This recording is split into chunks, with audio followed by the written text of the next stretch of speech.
Again. Action!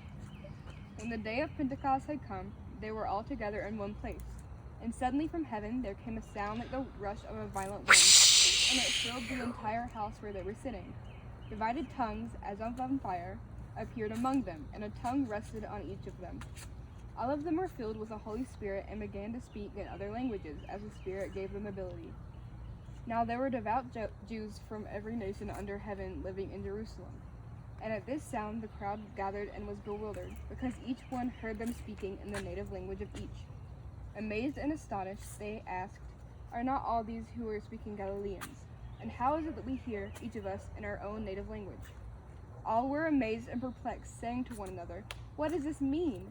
But others sneered and said, "They are filled with new wine." But Peter, standing with the 11, raised his voice and addressed them, "Men of Judea, and all who live in Jerusalem, let this be known to you, and listen to what I say. Indeed, these are not drunk, as you suppose, for it is only 9 o'clock in the morning.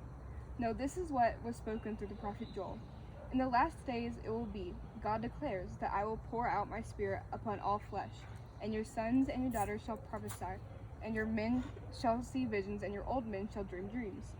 Even upon my slaves, both men and women, in those days I will pour out my Spirit, and they shall prophesy.